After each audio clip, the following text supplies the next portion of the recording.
इस वीडियो में हम डिस्कस करेंगे इन्वर्टिंग समिंग एम्पलीफायर और जो नॉन इन्वर्टिंग समिंग एम्पलीफायर जो प्रीवियस लेक्चर में हमने डिस्कस किए उससे रिलेटेड न्यूमेरिकल प्रॉब्लम्स। तो आगे बढ़ते हैं। तो सबसे पहले चलते हैं फर्स्ट प्रॉब्लम पे। ये प्रॉब्लम जो है ये बॉयल स्टेट की प्रॉब्लम है ना। तो बॉयल स्टेट की प्रॉब्लम नंबर 8 ये चैप्टर नंबर 10 में है। ठीक है जी। तो सबसे पहले जो हमने प्रोसीजर जब हमने लीनियर एप्लीकेशन वाला लेक्चर स्टार्ट किए थे तो फर्स्ट लेक्चर में मैंने एक प्रोसीजर बताया था। तो प्रोसीजर में आप उसको देखेंगे तो सबसे पहले हमें देखना है कि जो फीडबैक है वो नेगेटिव फीडबैक है या पॉजिटिव फीडबैक है। ठीक है। तो अब यहाँ पर देख रहे हैं, यहाँ पर जो है ये पॉजिटिव फीडबैक है। तो अब ये कहना तो बड़ा मुश्किल है कि ये थोड़ा मतलब जानबूझ के दी गई है प्रॉब्लम इस तरह की या कुछ प्रिंटिंग मिस्टेक है ना। तो दोनों केस कंसीडर करते हैं। तो पहला केस ले लेते हैं कि ये यहाँ पर जो है जो फीडबैक है ये पॉजिटिव फीडबैक है। तो पॉजिटिव फीडबैक में जो ऑपरेशन एम्पलीफायर है, जो सर्किट बनेगा हमारा वो आइडल है ना। तो ऑपरेशन एम्पलीफायर एक आइडल ऑपरेशन एम्पलीफायर की तरह बिहेव करेगा। ठीक। तो इसको आइडल ऑपरेशनल एम्पलीफायर की तरह उसको लेके चलो। तो कहने का मतलब है जो नॉन इन्वर्टिंग टर्मिनल है इस पर अगर वो वोल्टेज यहाँ पर इधर ये पॉजिटिव वोल्टेज होती है तो आउटपुट जाएगा आपका पॉजिटिव सैचुरेशन में। ठीक है। और अगर यहाँ पर कुछ नेगेटिव वोल्टेज होती है तो फिर ये नेगेटिव सैचुरेशन में चला जाएगा। तो इस तरह का है। तो आउटपुट आपका मिड में कहीं नहीं रहेगा, ये जाएगा तो सैचुरेशन में ही जाएगा, है ना। तो इसमें फिर कैलकुलेशन करने का कोई मतलब नहीं है। बस यहाँ पे आप ये देख सकते हो कि जो वोल्टेज है इधर पॉजिटिव है या नेगेटिव है। तो अगर आप यहाँ पर देखें V1 है 0.2, V2 है 0.5, ये माइनस में है। V3 जो है ये पॉजिटिव है 0.8। तो ये वोल्टेज जो है यहाँ पर पॉजिटिव वोल्टेज ज़्यादा होगी तो ये आउटपुट जो है पॉजिटिव सैचुरेशन में ही रहेगा। ठीक है। तो पहला केस तो ये हो गया। अब आते हैं तो सिर्फ एक सिंपल एक लाइन आएगी, है ना। तो उसको छोड़ देते हैं। अब आते हैं अपने दूसरे केस पे। तो दूसरा केस है हमारा कि हम ये मान के चलते हैं कि कुछ ये गलती हो गई है। ठीक है। तो इसको करेक्ट कर लेते हैं। तो करेक्ट करने के लिए हम क्या करेंगे, इनके जो साइन है वो चेंज कर देंगे। तो इसको कर देते हैं इन्वर्टिंग टर्मिनल और इसको कर देते हैं नॉन इन्वर्टिंग टर्मिनल। ठीक है। तो ये प्लस हो गया, ये माइनस हो गया। अब जो फीडबैक है अब वो फीडबैक है नेगेटिव फीडबैक, है ना। तो अगर आउटपुट को आप किसी रजिस्टर से स्केल करके, ये स्केल करने वाला है और इसको हम इन्वर्टिंग टर्मिनल पे दे देते हैं तो ये बन जाती है नेगेटिव फीडबैक। ठीक है। अब यहाँ पर इसकी कैलकुलेशन कर सकते हैं। तो जो हमने प्रीवियस लेक्चर में डिस्कस किया था तो V0 इक्वल्स टू बनता है हमारा जो इन्वर्टिंग समिंग एम्पलीफायर था तो उसका जो बन रहा है वो minus RF divide by R1 multiply by V1 plus RF divide by R2 multiply by V2 plus RF divide by R3 multiply by V3। ये है स्टैंडर्ड जो हमारा आया था, है ना। अब यहाँ पर RF की वैल्यू है 330। तो 330 यहाँ पर प्लेस करोगे RF की जगह। R1 की वैल्यू को इसको R1 मान लेते हैं, इसको R2 मान लेते हैं, इसको R3 मान लेते हैं। तो V1 V2 V3 हमारे यहाँ पर गिवन है। तो जब इसको हम प्लेस करेंगे तो यहाँ पर ये बन जाएगा माइनस 330 K ले लेते हैं, है ना। ओम नहीं लिख रहा हूँ तो किलो ले लेता हूँ। ठीक है। इसको बस ये रख लेता हूँ। तो ये इसको है ना एक तरह से अंडरस्टूड है कि ये किलो ओम में है। ठीक है। 33 K इधर ले लेता हूँ इसको मैं और मल्टीप्लाई बाई 0.2 फिर प्लस। अच्छा, अब V2 जो है ये नेगेटिव है ना। तो V2 को नेगेटिव लेना है, ध्यान देना है। तो RF है आपका 330 K divide by 22 K, right, multiply by minus 0.5 और जो आपका फिर प्लस ये है आपका 330 K divide by 12 kilo ohm multiply by 0.8। ठीक है। ये हमारा बना और ये जो भी आएगा ये वोल्ट में आएगा, है ना। ठीक है। तो इसको देख लेते हैं। तो किलो से किलो ये सब ख़त्म हो गए, है ना। ठीक है। अब 33 को इससे डिवाइड कर देंगे तो 10 बचेगा। इधर इधर 22 है तो इसे 11 से डिवाइड कर सकते हैं, है ना। तो 11 2 और 11 3 तो यहाँ 30 है। तो 30 11 3 जा, हाँ ठीक है। तो ये 30 बना और ये 2 बना और इसको फिर आप डिवाइड कर सकते हैं तो 15 आ जाएगा। इसको डिवाइड करने के लिए आपको पहले हम कर देते हैं इसको 3 से डिवाइड कर देते हैं तो 1 1 0 और ये बनेगा 4। फिर इसको 4 से भी डिवाइड कर सकते हैं तो देखते हैं 4 दूनी 8 9 10 11, नहीं 4 से नहीं होगा, फिर 2 से करते हैं, 2 से करता हूँ इसको तो ये बनता है 55। ठीक है, इसको डिवाइड कर देते हैं तो ये 0.4 बनेगा। 0.4 की इससे मल्टीप्लाई करेंगे तो 55 की मल्टीप्लाई आप 4 से करोगे तो 55 टू जा बनेगा आपका 110 और ये बनेगा 220, है ना। तो 220 में एक पॉइंट वाला तो 22 बचेगा। ठीक है, तो गेन है हमारा 25 से ज़्यादा, 26 27 के आसपास गेन है। तो उसकी अगर मल्टीप्लाई करोगे इसमें तो हाँ इसके करीब आएगा। ठीक है, तो यहाँ पर 220, तो इसको अब यहाँ पर सीधा लिख देते हैं तो 10 की मल्टीप्लाई इससे होगा तो ये माइनस है, यहाँ पर 2 वोल्ट बनेगा। अच्छा, बाहर तो माइनस है, ये 2 वोल्ट बन गया ये वाला पूरा पोर्शन, और ये वाला जो है ये वाला पार्ट ये है 5 लिखा है मैंने, क्या लिखा है अभी मुझे भी थोड़ा सा देखना पड़ेगा। तो हमने इसको 22 11 से डिवाइड किया 2 और ये 3 30, अच्छा 15 है, सॉरी ये 15 है, 15 की 5 से मल्टीप्लाई होगी, है ना। तो 75 होना चाहिए तो 7.5, तो -7.5। और इधर जो हमने कैलकुलेट किया था मैं भूल गया हूँ तो इसको हम कर देते हैं +22 वोल्ट, ये बना। ठीक है जी, तो अब इसको फाइनल कर लोगे, है ना। 2 - 7.5 + 22 और इसको आप कर लोगे, है ना, या तो कैलकुलेटर की हेल्प से कर लो। ठीक है, पर थोड़ी सी मैनुअल कैलकुलेशन जरूर कर लेना, नहीं तो अगर कैलकुलेटर आपको सही से चलाना नहीं आता है तो प्रॉब्लम हो सकती है ना, आंसर इनएक्यूरेट आएगा। चलिए आगे चलते हैं, इसको अब आगे आप कर लेंगे। नेक्स्ट प्रॉब्लम में आते हैं। ये नेक्स्ट प्रॉब्लम है, ये प्रीवियस एग्ज़ाम में आई हुई है। ठीक है, और बिल्कुल उसी के जैसी है।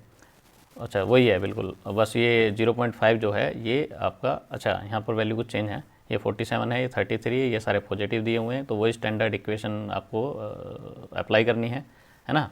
तो वी आउटपुट की V naught equals to minus, ये आर एफ है, इसको आर एफ मान लो। ठीक है, इसको R1 मान लेते हैं, इसको V1 मान लें, इसको V2, इसको V3, और ये आपका R1, ये आपका R2, ये आपका R3, और फिर इसको उसी इक्वेशन से सोल्व कर लेंगे। RF divide by R1 V1 plus RF divide by R2 V2 plus RF divide by R3 V3। ठीक है, और इसमें इनकी वैल्यू को सब्स्टिट्यूट कर देंगे और उसको सोल्व कर लेंगे। नेक्स्ट प्रॉब्लम पे चलते हैं। तो नेक्स्ट प्रॉब्लम है अब हमारे पास, ये भी लास्ट टाइम एग्जाम में आई हुई है ना। तो इसको भी बिल्कुल वैसे ही करना है, और ये कोई यहाँ पर है ना कुछ कंफ्यूज होने की ज़रूरत नहीं है। देखो ये सिंपल जो है, इसको चाहे आप यहाँ से कनेक्ट कर सकते हो, है ना, ये सारा जो है एक ही पोटेंशियल पे है। ठीक है, तो इसको चाहे आप यहाँ से कनेक्ट कर दो, इसको चाहे इधर कनेक्ट कर दो, इसको चाहे आप ऊपर से कनेक्ट कर लो। ठीक है, तो इससे कोई भी फ़र्क नहीं पड़ने वाला है ना, जब तक बीच में कोई रेसिस्टर ना हो। ये सिंपल एक वायर है और इसको आप कैसे भी कनेक्ट कर सकते हैं। ठीक है, तो कुछ इस तरह भी करके आ सकता है कि एक यहाँ पर दिया है और एक वायर मैं इसको ऐसे ले लेता हूँ। ठीक है, और एक यहाँ पर इसको इस तरह कनेक्ट कर सकते हैं, इसको आप और इस तरह कनेक्ट कर सकते हैं। ठीक है, और फीडबैक वाला जो है जो रेसिस्टर है ये हो गया ये माइनस, ये प्लस, और इसको यहाँ से ले सकते हैं। ठीक है, तो चाहे यहाँ से ले लो, चाहे यहाँ से ले लो, चाहे यहाँ से ले लो। ठीक है, पर रहना है रेसिस्टर इधर ही रहना है। तो इधर जो है ये सब वायर है ना, कंडक्टर है। तो यहाँ पर कुछ इसको सर्किट को कुछ अलग नहीं समझना है ना, तो सेम ही सर्किट है। चलिए इसको भी आप कर लेंगे, वही स्टैंडर्ड इक्वेशन अप्लाई करनी है। ठीक है, तो ये इन्वर्टिंग समर है ना, इससे प्रीवियस वाला भी जो है इन्वर्टिंग समर ही था। ठीक है, आगे बढ़ते हैं। ओके, कुछ ज़्यादा आगे शायद नहीं, ठीक है, ये बॉल स्टेट की प्रॉब्लम है। यहाँ पर वी नोट की वैल्यू निकालनी है। तो यहाँ पर ये मल्टी स्टेजेस एम्पलीफायर है, तो पहले इसको मार्क कर देते हैं। ये एम्पलीफायर जो स्टेज है नंबर 1, इसको 2 ले लेते हैं और इसको 3 ले लेते हैं। तो यहाँ एज्यूम कर लेते हैं कि आउटपुट जो आएगा वी आएगा, और इधर जो इसका एज्यूम कर लेते हैं कि जो आउटपुट आएगा वो वी बी आएगा। तो सबसे पहले पहचान करनी है कि ये 1 वाला जो है ये कौन सा एम्पलीफायर है। तो यहाँ पर देखेंगे तो ये तो फीडबैक मैकेनिज्म है, नेगेटिव फीडबैक है, बढ़िया है ना। नेगेटिव फीडबैक है, लीनियर एप्लीकेशन में सब जगह नेगेटिव फीडबैक रहेगी। और जो इनपुट है वो नॉन इन्वर्टिंग टर्मिनल पे, तो ये नॉन इन्वर्टिंग एम्पलीफायर हो गया, ठीक है। तो नॉन इन्वर्टिंग एम्पलीफायर का जो है एक्सप्रेशन वो हम पीछे डिस्कस कर चुके हैं। तो 1 plus RF divide by R1, तो ये RF हो गया इसके केस में और ये R1 हो गया, है ना। तो यहाँ पर सीधा सीधा डायरेक्ट लिख देंगे 400 डिवाइड बाई 20, किलो ओम से किलो ओम ये, है ना, ये तो कट हो गया, तो ये 20 और मल्टीप्लाई बाई 0.1 वोल्ट। इसको सोल्व करोगे तो ये 2.1 वोल्ट ये आएगा। तो VA की वैल्यू आई 2.1 वोल्ट। ऐसे ही वह VB की वैल्यू, तो सबसे पहले आपको देखना पड़ेगा ये सर्किट किससे का है, ठीक है। नॉन इन्वर्टिंग टर्मिनल पे इनपुट दिया है, ओके, तो ये बन गया हमारा नॉन इन्वर्टिंग एम्पलीफायर। पर यहाँ पर जो रजिस्टर फीडबैक जो है वो हमारा क्या है, RF की वैल्यू यहाँ पर 0 है, ठीक है। तो नॉन इन्वर्टिंग एम्पलीफायर का जो फार्मूला है 1 plus RF divide by R1, तो RF की वैल्यू 0 है, ठीक है, और मल्टीप्लाई बाई V इन जो भी है, V आउट इक्वल्स टू ये होता है, तो इसका V आउट यहाँ पर VB है ना। तो ये 0 है तो V naught equals to V in बन गया। तो कहने का मतलब है जो भी इनपुट पे अप्लाई कर रहे हो वही आउटपुट पे आएगा, है ना। तो इसको बोलते हैं यूनिटी फॉलोवर या बफर एम्पलीफायर। तो VB की वैल्यू यहाँ पर आई 0.1 वोल्ट, ठीक है। तो अब इसके इनपुट पता चल गए इस स्टेज के, अब हम इसको देखेंगे। अब ये क्या है, ये है इन्वर्टिंग समर एम्पलीफायर, है ना। इन्वर्टिंग समर एम्पलीफायर है, तो इसको अब आगे बढ़ाते हैं। तो यहाँ पर जो है V naught equals to minus, इसको अब RF यहाँ पर कंसीडर कर लेते हैं। अच्छा, एक RF हमने यहाँ पर भी इसको RF ले लिया, है ना। तो या तो कुछ अलग नाम दे दो या डायरेक्ट ले लो, ठीक है, थोड़ी प्रैक्टिस करने से हो जाएगा। तो इसको मैं RF कर देता हूँ, ठीक है, इसको R, ठीक है, इसको 1 कर देते हैं, इसको छोड़ देते हैं, इसको 1 डैश बना देते हैं, ठीक है। इसको R1 ले लेते हैं, इसको R2 ले लेते हैं, ठीक है। VA VB हो गया अब यहाँ। तो यहाँ पर जो फार्मूला बनेगा वो RF divide by R1 multiply by VA plus RF divide by R2 multiply by VB। इसको फिर सोल्व कर लेंगे, ठीक है। तो RF की वैल्यू 100 किलो ओम, R1 की वैल्यू 20 किलो ओम, VA की वैल्यू यहाँ हमने कैलकुलेट किया 2.1, ठीक है जी। तो इसको आप सोल्व कर लेंगे, आउटपुट जो आएगा वो नेगेटिव में आएगा, है ना। कुछ तो इसको सोल्व कर लो वैल्यू सब्स्टिट्यूट करके और ये आपका उल्ट में आ जाएगा, ठीक है। नेक्स्ट प्रॉब्लम पे चलते हैं।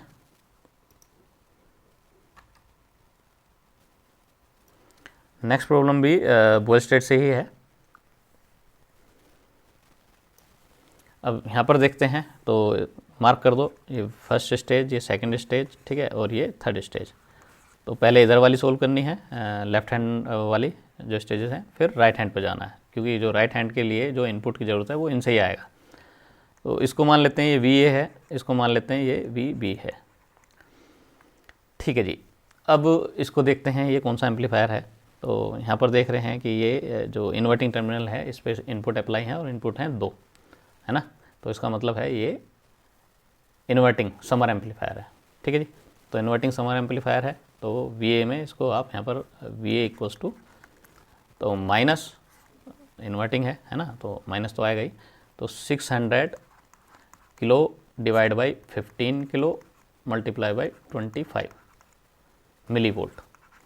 फिर इसको आगे मैं और बढ़ा देता हूँ। फिर अब यहाँ पर आते हैं इस दूसरे इनपुट के लिए, प्लस 600 के डिवाइड बाई 30 के multiply by minus 20 milli volt, ठीक है। और इसको ब्रैकेट में हमने यहाँ पर बंद कर दिया दोनों को। अब इसको सोल्व करेंगे। 600 के से के खत्म हो गया, चलिए 15 है, तो 15 की अगर इसको डिवाइड करेंगे 60 को तो आएगा 40, है ना। तो यहाँ पर इसको मैं लिख देता हूँ छोटा करके, minus 40 multiply by 25 milli volt, और ये बनेगा 20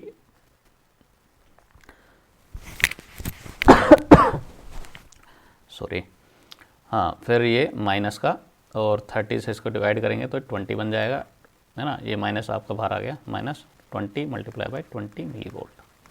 इसको बंद कर देंगे। तो 40 मल्टीप्लाई 25 से करेंगे तो बनेगा 1000, है ना, 1000 मिली वोल्ट, और इसकी इससे मल्टीप्लाई करेंगे तो बनेगा 400 मिली वोल्ट। तो 1000 में से 400 माइनस करेंगे तो 600 मिली वोल्ट बचेगा, और 600 मिली वोल्ट जो बचेगा वो नेगेटिव है, माइनस वाला है ना। तो मैं इसको वी ए इक्वल्स टू, मैं इसको डायरेक्ट ले देता हूँ 0.6 वोल्ट कर देता हूँ, है ना। 600 मिली वोल्ट को 0.6 वोल्ट लिख दिया, ठीक है जी। अब आते हैं वी बी पे, वी बी को देखते हैं। तो वी बी पे -20 मिली वोल्ट दिया हुआ है, और ये एम्पलीफायर है यूनिटी फॉलोवर, तो जो भी इनपुट पे दिया है वही आउटपुट पे आएगा। तो V B equals to -20 milli volt, ठीक है, ये -0.6। अब इसको देखते हैं 3 वाले को, ये क्या है, इसमें 2 इनपुट हैं और इन्वर्टिंग जो इनपुट टर्मिनल है उस पर हमने अप्लाई किए हुए हैं, तो ये है इन्वर्टिंग समर, ऑलराइट। तो इसको भी सोल्व कर लेंगे। तो V naught equals to minus, तो इसको आर एफ मान लेते हैं ना, इसको R1 मान लो, इसको R2 मान लो, और ऐसे ही R1 R2 मान के इसको भी कर सकते हो, ठीक है। बस यहाँ पर RF एक्चुअली 2 जगह एक अलग अलग वैल्यू है ना, RF की यहाँ RF की यहाँ पे भी है, तो दोनों तरफ RF नहीं लेना, एक जगह RF डैश कर लेंगे, चाहे इधर डैश कर लो, है ना, या यहाँ पर RF ले लिया है तो इधर RF डैश कर देना, इधर R1 डैश, इधर R2 डैश, ऐसे नाम ले लेना, ठीक है। तो अब इसका बनेगा 300 किलो डिवाइड बाई 30 के मल्टीप्लाई बाई, ये माइनस का है, -0.6 वोल्ट। फिर अब आगे इसके लिए इसको प्लस कर देते हैं अभी फ़िलहाल के लिए, 300 के डिवाइड बाई 15 के मल्टीप्लाई बाई -20 मिली वोल्ट, ठीक है। अब इसको आगे बढ़ाते हैं। तो -330 मल्टीप्लाई बाई, इसको फिर माइनस ही कर देते हैं, चलो ठीक है, अभी रहने देते हैं, इसको 0.6 ही रख देता हूँ वोल्ट, 0.6 वोल्ट है ये, प्लस यहाँ पर 20 बना, है ना, और इसको भी ब्रैकेट में रहने देते हैं 20 मिली वोल्ट, ऑलराइट। अब इसको ओपन करते हैं, तो ये बनेगा हमारा 6 वोल्ट बनेगा इधर माइनस का, और माइनस माइनस प्लस, तो 6 वोल्ट ये हो गया, इधर भी माइनस का है और बाहर भी माइनस है, तो माइनस माइनस ये भी प्लस, तो plus 400 milli volt. 400 milli volt को लिख सकता हूँ मैं 0.4 वोल्ट, है ना। तो ये दोनों ऐड हो जाएंगे तो बनेगा 6.4 वोल्ट, क्लियर है, ये इस तरह सोल्व हो जाएगा। चलिए अब आगे बढ़ते हैं।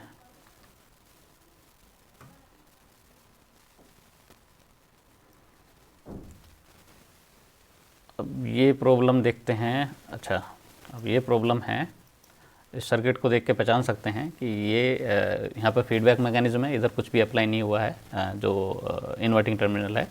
जो नॉन इन्वर्टिंग टर्मिनल है इस पर 2 इनपुट अप्लाई किए हुए हैं। तो ये जो है, ये सर्किट है हमारा नॉन इन्वर्टिंग समर का, है ना। तो नॉन इन्वर्टिंग समर, ठीक है। तो जो सेकंड वाला हमने जो समर प्रीवियस लेक्चर में डिस्कस किया था, है ना, उससे रिलेटेड है। अच्छा, अब ये थोड़ा सा कॉम्प्लिकेटेड लग रहा है, तो यहाँ पर क्या करेंगे, सुपरपोजिशन प्रिंसिपल का यूज़ करेंगे। तो केस बना लेते हैं। तो फर्स्ट केस में हम लेके चलेंगे। अच्छा, वीडियो को लाइक ज़रूर करें, है ना, चैनल को सब्सक्राइब ज़रूर करें, और उसके बाद अगर कुछ डाउट है और या आपको ये अच्छा लगा है तो आप प्लीज़ कमेंट, है ना, उस पर आप कमेंट भी मेंशन कर सकते हैं, ठीक है जी। चलिए अब इसको आगे बढ़ाते हैं। ये वी नोट हो गया, ठीक है। तो इसमें केस 1 लेते हैं हम पहले। अच्छा, मुझे थोड़ा सा इसको इधर लेके जाना है और ये इधर जाने में प्रॉब्लम कर रहा है, तो इसके लिए क्या करा जाए, ठीक है।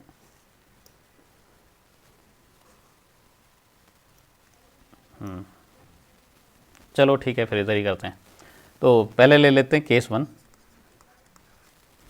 केस 1 है, अच्छा ठीक है जी। केस 1 में हम एक इनपुट लेते हैं, यानी +2 वोल्ट वाला इनपुट लेते हैं, +2 वोल्ट वाले को अप्लाई करेंगे, और जो -1 वोल्ट वाला है इसको ग्राउंड कर देंगे, ठीक है। कीप -1 वोल्ट सोर्स, है ना, ग्राउंड।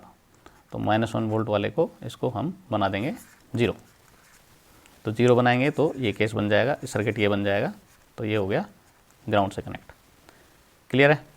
अच्छा, अब इसका आउटपुट का नाम दे देते हैं V01, है ना।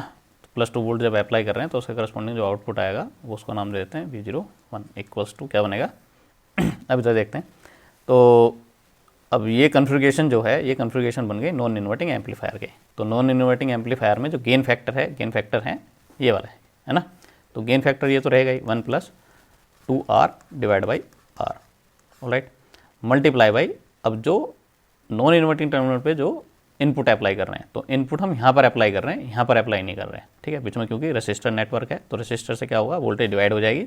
तो एक्चुअल वोल्टेज जो आ रही है वो यहाँ पर जो है ये एक्चुअल वोल्टेज है, तो इसका नाम दे देते हैं VA, ठीक है, +2 वोल्ट वाले के लिए इसका नाम VA दे देते हैं, तो मल्टीप्लाई बाई VA। तो अब हमें क्या करना है, VA की वैल्यू को कैलकुलेट करना है, ठीक है। तो VA की वैल्यू को कैलकुलेट करेंगे तो इसके लिए अब हमें इस नेटवर्क को देखना पड़ेगा, जो रेसिस्टर का नेटवर्क है इसको हमें एक बार देखना पड़ेगा। तो अब ये टर्मिनल ग्राउंड है, ये टर्मिनल ग्राउंड है ना, 2 रेसिस्टर हैं R और R, है ना, तो दोनों टर्मिनल जो हैं ग्राउंड है, तो कहने का मतलब ये कॉमन है ना, ग्राउंड का मतलब है ये एक दूसरे से कनेक्टेड है। और जो दूसरा एंड है दोनों रेसिस्टर का वो आपस में कनेक्टेड है, तो कहने का मतलब है ये दोनों रेसिस्टर, ये और ये रेसिस्टर दोनों क्या हैं, एक दूसरे के पैरेलल हैं, ठीक है। यहाँ पर क्या है, ये वाला रेसिस्टर, ये रेसिस्टर इन दोनों पैरेलल रेसिस्टर के सीरीज में है, तो इसको हम इस तरह बना सकते हैं। ये आपका हो गया +2 वोल्ट वाला, ठीक है, और यहाँ पर वैल्यू है R, और ये हो गया आपका एक रेसिस्टर, तो ये ले लेते हैं, ठीक है। अब क्योंकि हमने डिसाइड कर ही लिया कि पैरेलल है ना, हमने चेक कर लिया, तो दोनों को पैरेलल, तो जब R और R है ना सेम वैल्यू का रेसिस्टर का पैरेलल में है तो वैल्यू हो जाती है R डिवाइड बाई 2, और यहाँ पर जो पॉइंट है ये पॉइंट है VA का, ठीक है जी। इसको मैं अभी VA कैलकुलेट करना था तो इसको हटा देते हैं। अच्छा, +2 वोल्ट का मतलब अगर आप इसको अब एक मैश बनाना चाहते हैं तो मैश भी बना सकते हैं। +2 वोल्ट का मतलब है पॉजिटिव प्लेट जो है बैटरी की वो ऊपर रहेगी और नेगेटिव प्लेट नीचे रहेगी, और इसको ग्राउंड से कनेक्ट करो या इसको यहाँ से कनेक्ट करो, ठीक है। अब इसमें करंट जो फ्लो होगी वो इस तरह होगी, तो यहाँ पर वोल्टेज डिवाइडर वाला फार्मूला लगाएंगे, ठीक है। तो I की वैल्यू निकाल लेते हैं, तो I इक्वल्स टू जो बनेगा वो बनेगा हमारा 2 divide by R plus R divide by 2, R plus R divide by 2 ये बनेगा, ठीक है। अच्छा, अब इसको और आगे सोल्व कर सकते हैं, तो ये वैल्यू हो गई I की। अब हमें निकालना है VA, तो VA इक्वल्स टू क्या बनेगा, voltage across R divide by 2, ठीक है जी। तो VA जो है VA इक्वल्स टू बनेगा R by 2 multiply by I, ठीक है। तो इसको और हम आगे एक्सप्लोर कर दें तो ये बन गया हमारा R divide by 2 multiply by 2 divide by R plus R divide by 2। इसको सोल्व कर लेंगे, है ना, तो ये तो हो गया, ठीक है, ये बना हमारा।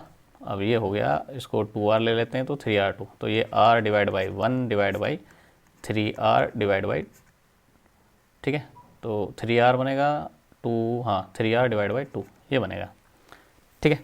तो इसको R डिवाइड बाई 1, तो इसको ऊपर ले जाएंगे तो ये बन जाएगा multiply by 2 divide by 3R, तो R से R ख़त्म हो गया, तो जो वोल्टेज आएगी VA इक्वल्स टू वो आएगी 2 डिवाइड बाई 3 वोल्ट।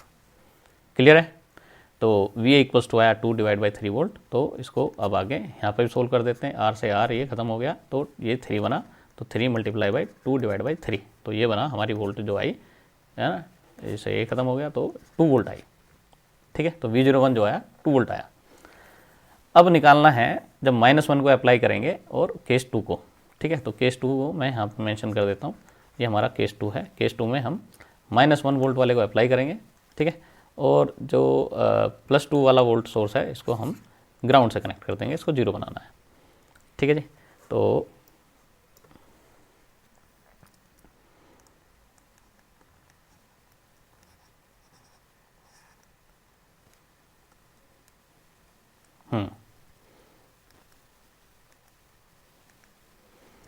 ठीक है, अब इसको कर देते हैं ग्राउंड। अब 1 वोल्ट इधर अप्लाई किया हुआ है।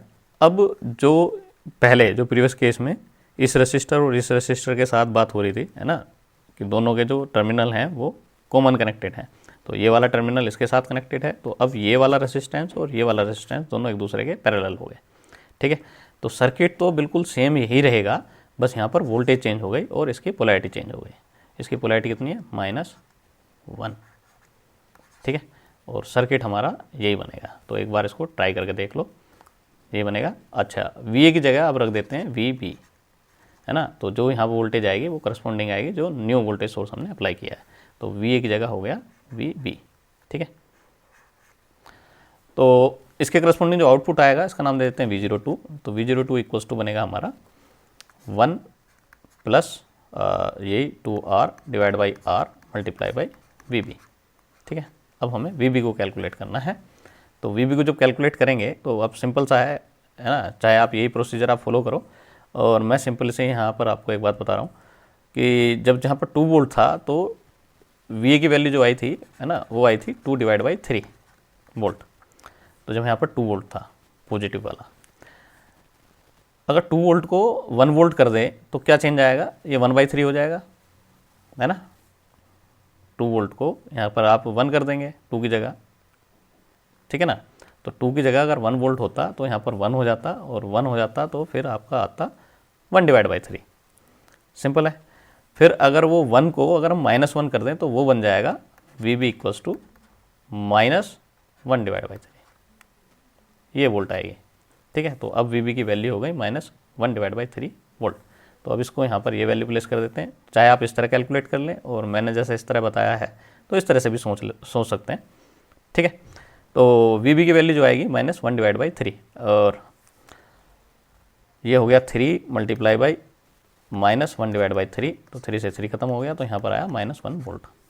अब एज पर superposition principle V0 equals to V01 plus V02, ठीक है। तो यहाँ पर स्पेस की थोड़ी सी क्राइसिस है ना। तो पहले आप केस 1 लिखेंगे, फिर उसके बाद केस 2 को सोल्व करेंगे, और ऊपर से मार्क बता देना है कि आप क्या कर रहे हैं, सुपरपोजिशन प्रिंसिपल अप्लाई कर रहे हैं, ठीक है। तो केस 1 में ये किया और ये किया, ठीक है। अच्छा, V01 बना हमारा 2 और ये बना -1, तो आउटपुट जो आया वो 1 वोल्ट आया। ये हमारा फाइनल आउटपुट है। क्लियर है? चलिए अब इसके बाद नेक्स्ट प्रॉब्लम पे बढ़ते हैं आगे।